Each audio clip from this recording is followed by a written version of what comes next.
Hi guys! Nandito nga pala ako sa may Talabahan at kasama ko aking pinsan. Ayan. Tsaka si Papa, may dala kaming mga pagkain dahil doon kami kakain. Pupunta kami sa may payag namin, yung ginawa ni Papa na payag. Ayan, so paalis na kami. Nakasakay na rin yung pinsan ko, nakakalo siya kasi mainit dito. Yan.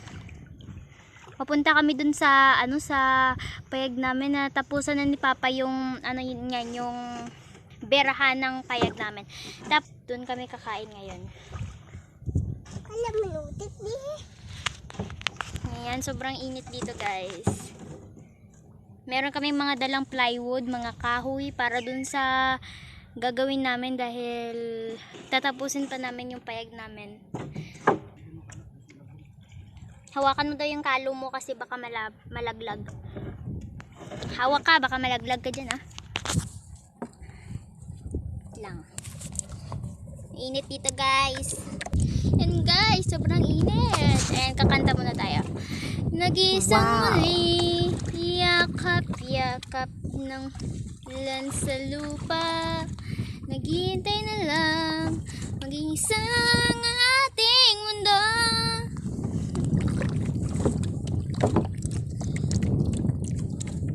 Hubas dito guys.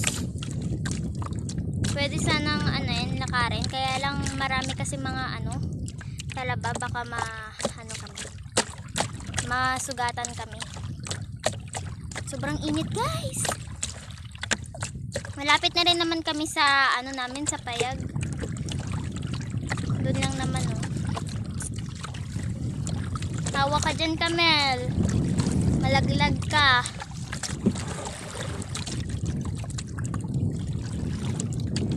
Sobrang taas ng namin hagdan. Baka hindi yan makaakyat doon. Ipapakita ko tapos sa inyo guys yung ginawa ni Papa.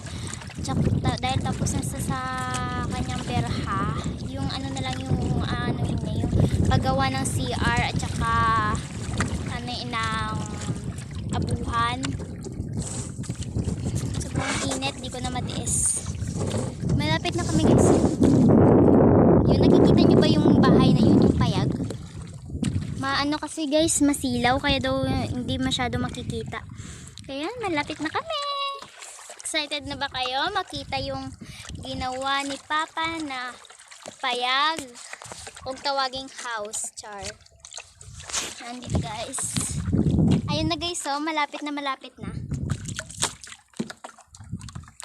Sobrang lapit na. Yan. Kubo sa dagat. Mainit. Pero malapit lang naman. Ayun. Malapit na. Ayan. Nakikita nyo ba yung hagdan? Ayun yung hagdan. Yan. Paakyat na kami. Kaya i-post ko muna tong camera dahil aakyat na muna ako. Kasi baka malaglag yung cellphone. Yan. I-post ko muna guys. Hi guys. Nandito na nga pala kami sa may payag. At saka yung pinsan ko hirap pa na pumunta dito sa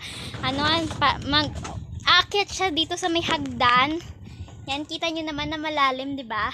Aakyat siya sa may hagdan para siyang tuko.